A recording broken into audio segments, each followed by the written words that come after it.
For 12 years, I wore a mask of quiet obedience, my life a meticulously crafted lie designed for a single audience of one. He was a ghost from a past I could never escape, a man who had dismantled my world with a smile and a pen. I hunted him not with weapons or warrants, but with patience, embedding myself in the one place he felt invulnerable, the kingdom he had built within the walls of a maximum security prison. He ruled as a king, oblivious to the fact that one of his most silent subjects was the architect of his demise. He never knew my name, he never knew my face, but I had spent nearly half my life learning his every move, his every weakness. This is not just the story of how a prison riot was stopped without a single blow. It is the story of a reckoning, a final, brutal move in a chess game that began with the destruction of my family, and the day I finally said, checkmate. Before I continue, make sure to subscribe to the channel, turn on notifications, comment below, and leave your like. It helps a lot. Section 1. The Chessboard. To the 400 inmates of C Block and the 50 other officers on my shift, I was Anna Riley, badge number 724. In a world of noise and aggression, I was a whisper. I was the guard who was a little too observant, a little too quiet, and, in the estimation of my colleagues, far too soft. For 12 long years, I walked the same cold, sterile corridors, a ghost in a blue uniform. I never shouted. I never wrote up an inmate for a petty infraction. Instead, I cultivated a reputation for something they mistook for kindness. I learned their routines, the names of their children from the faded photographs taped inside their lockers, the stories they would tell during the long, suffocating hours of the night shift.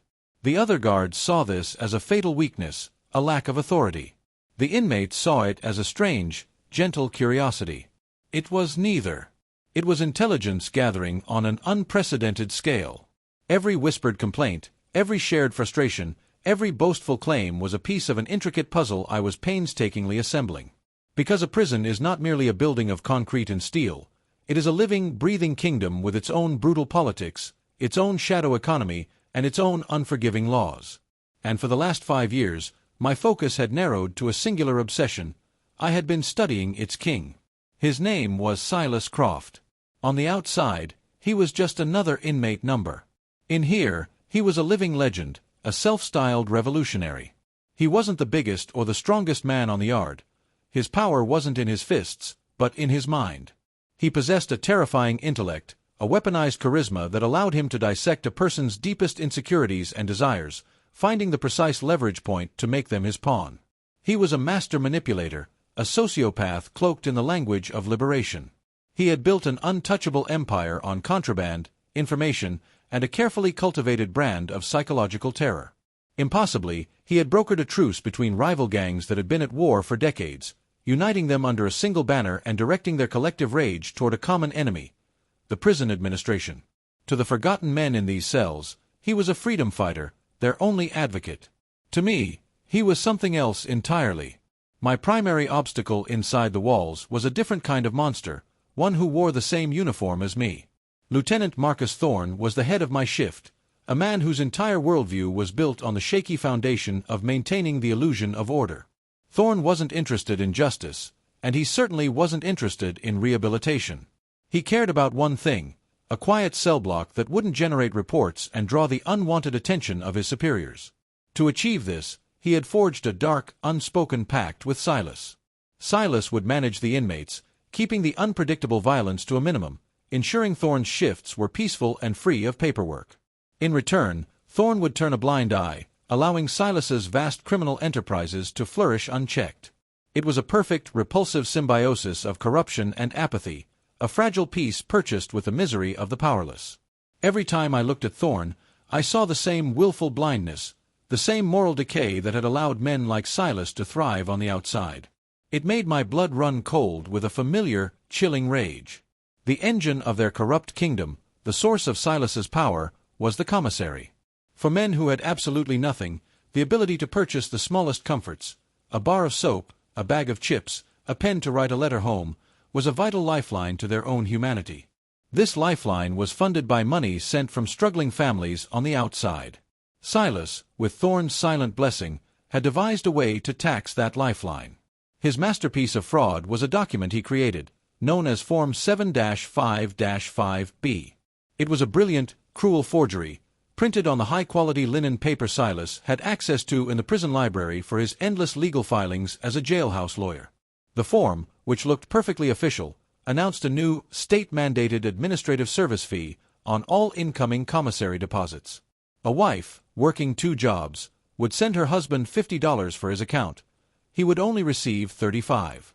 The form was a complete fabrication, a piece of bureaucratic fiction. The missing $15 wasn't going to the state. It was being meticulously siphoned into a complex web of outside accounts controlled by Silas's network. For months, I had been staying late, locking myself in the records office, fueled by bitter coffee and a decade of suppressed fury. The air was thick with the smell of old paper and dust as I meticulously built my case. I wasn't just documenting a crime. I was mapping the anatomy of his greed. I photocopied every single fraudulent form. I painstakingly cross-referenced the deposit slips sent by families with the doctored inmate account statements. The evidence piled up on my clandestine desk, a towering monument to his arrogance. I could feel the pressure building in the prison like a change in atmospheric pressure before a storm.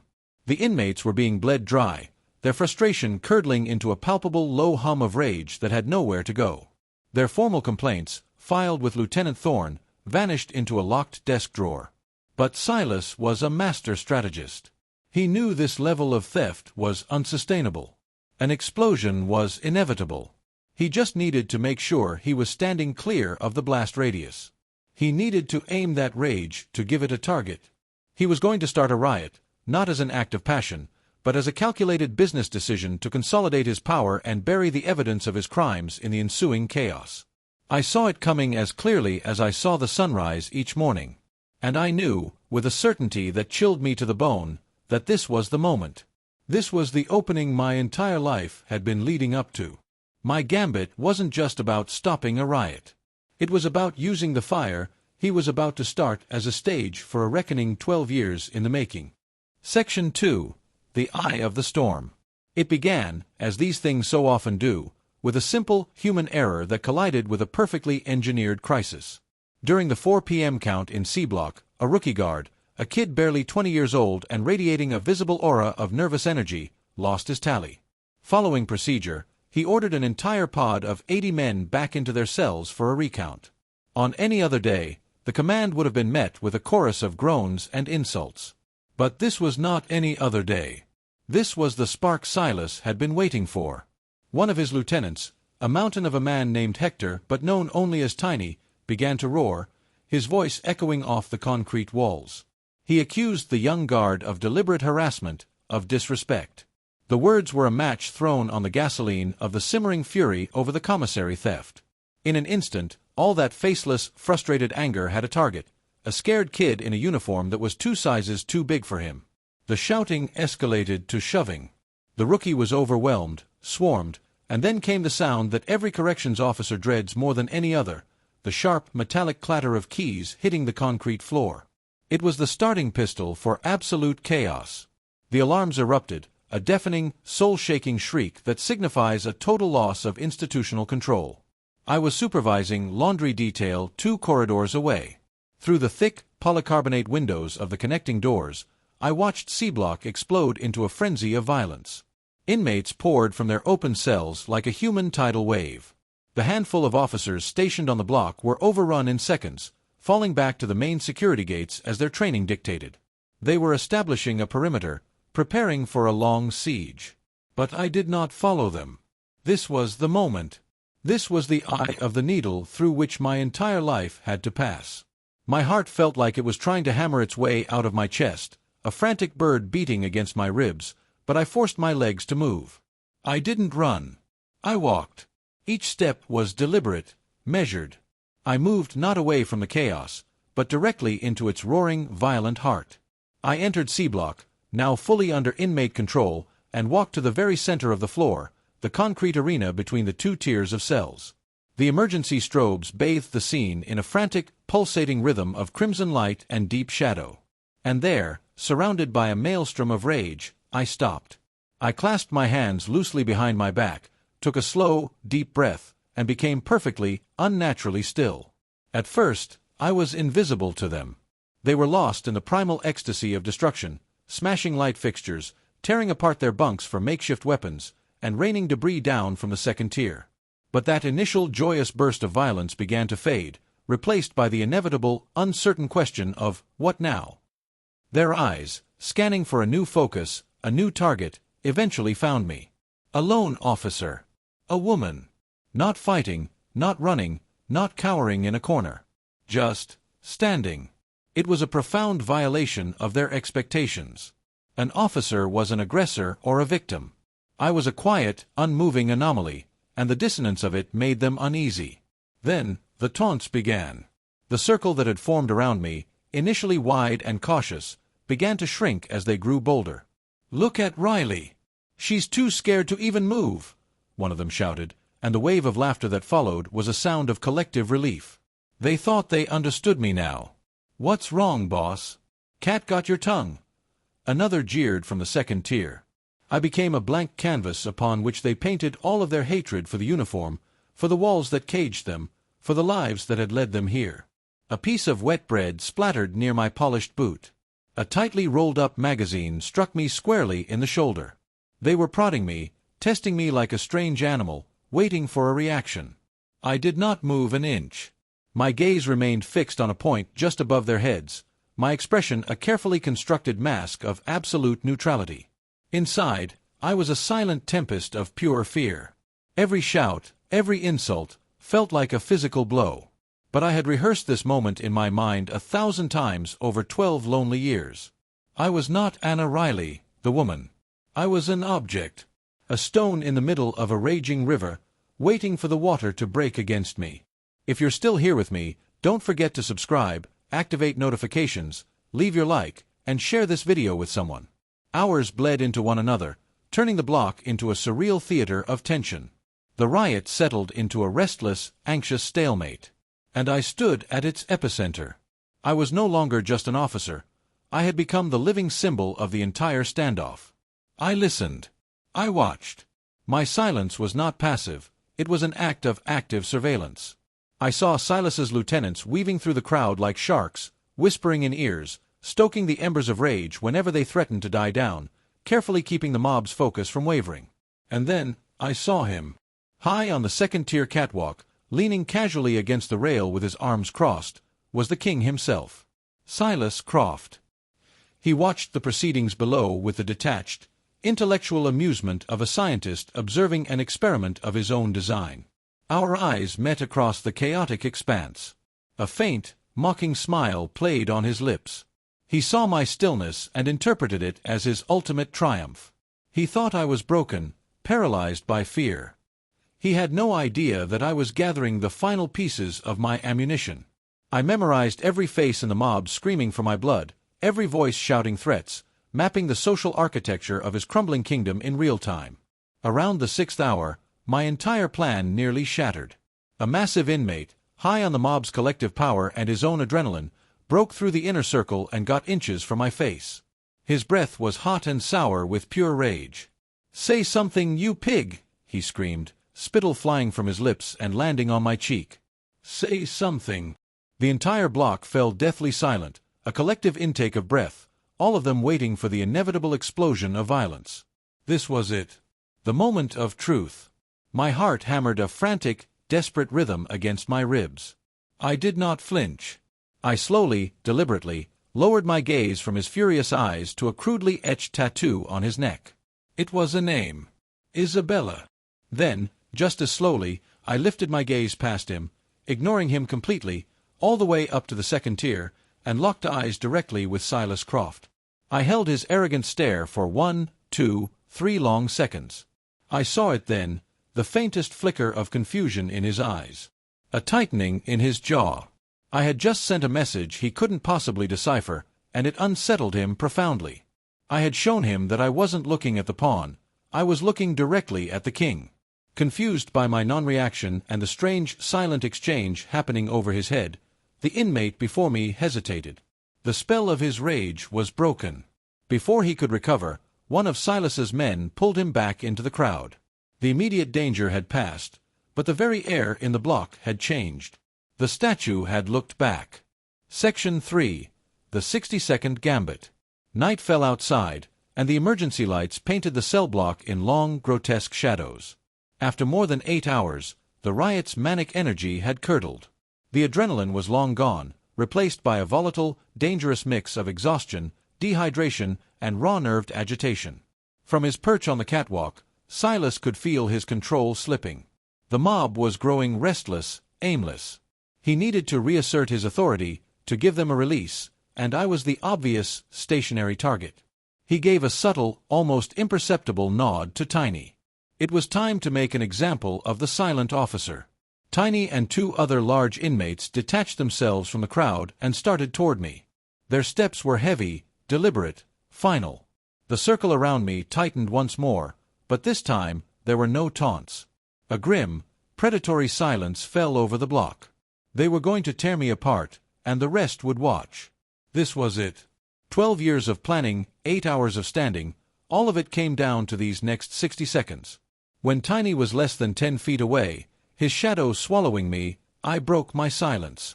I raised one hand, palm facing out. It was not a gesture of surrender or aggression. It was a gesture that simply said, pause. The profound shock of it, after an entire day of absolute statue-like stillness, was enough to make the 3 enormous men freeze in their tracks. The entire cell block held its breath. My voice, when it finally came, wasn't loud. It was calm, measured, almost conversational, yet it carried with unnerving clarity in the profound silence. I didn't look at Tiny. I looked past him, into the crowd of watching faces, and found an inmate named Rico. "Rico," I said, my voice steady and unwavering. "I was in the records office late last night, pulling some overtime." A confused, uncertain murmur rippled through the assembled inmates. This was not the defiance they expected. This wasn't a plea. "I was looking at the commissary deposits," I continued, my eyes locked on Rico's. "I saw the new forms. Form 7-5-5B. The state administrative fee. I saw your mother's name, Rico, on a money order she sent last week. She sent $50. I took a single, deliberate step forward. The 3 large men in front of me instinctively took a half step back, their aggression momentarily forgotten, replaced by confusion. "But you didn't get $50, did you? You got $35. $15 of your mother's hard-earned money vanished into thin air. The form said it went to the state. I called the state comptroller's office this morning, before my shift began. They have never heard of Form 7-5-5B. The murmurs grew louder, the confusion now tinged with anger. I shifted my gaze across the crowd to another man, Martinez. "Martinez, your wife sent you $80 to buy a birthday present for your daughter. You got $56. $24, gone. The same form." Then, I reached slowly into my jacket pocket and pulled out a single, crumpled piece of paper. I held it up for them all to see. It was a blank copy of Form 7-5-5B. "This form is a lie," I said, my voice rising just enough to cut through the growing noise, each word a hammer blow. "It wasn't issued by the state. It was printed right here, in the prison library, on the special linen paper that the administration provides to jailhouse lawyers for their official legal appeals." I let that statement hang in the dead, charged air for a long moment. Then, for the final brutal move of the game, I lifted my eyes to the second-tier catwalk and looked directly into the eyes of Silas Croft. The very same paper Silas gets for all of his legal work. The accusation struck the crowd like a physical force. But I wasn't finished. This was the moment for the twist, the real reason I had stood here for 8 hours, the reason I had worked here for 12 years. My voice dropped, becoming intensely personal, a poisoned dart meant for him and him alone. "You always were good with official-looking paper, weren't you, Silas?" A flicker of pure, unadulterated shock crossed his face. He was finally, truly seeing me. "Not Officer Riley." "You probably don't remember the name," I said, my voice finally shaking with 12 years of suppressed, distilled fury. "But my father did. The Vances. You remember the bankruptcy forms you had him sign? The portfolio of lies? They looked official, too. The game was over.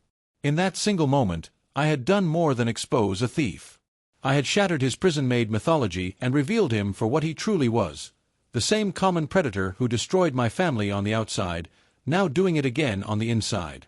His carefully constructed mask of a revolutionary crumbled into dust. The mob's rage, once a cohesive weapon aimed directly at me, shattered into 100 pieces. The men no longer looked at me. They looked at each other, at Rico, at Martinez, and then their collective gaze turned upward to the man on the catwalk, the man who had stolen from their mothers and their wives. Silas began shouting, his voice shrill with panic, calling me a liar, trying to rally his lieutenants, but his words were drowned in a rising tide of accusation from the floor. "Is it true, Croft? Did you steal from our families?" His power had never been physical, it was an idea he had sold them. And in less than 60 seconds, I had murdered that idea with the truth. The riot was over. It didn't end with tear gas or tactical teams. It ended with a quiet, confused, and angry shuffle of men turning their backs on a fallen king and drifting back toward their cells. The internal affairs investigation that followed was swift and merciless. My documentation was a fortress, irrefutable and absolute. The paper trail from Form 7-5-5B led straight to Silas, and from there, it branched out, ensnaring the man whose apathy had made it all possible.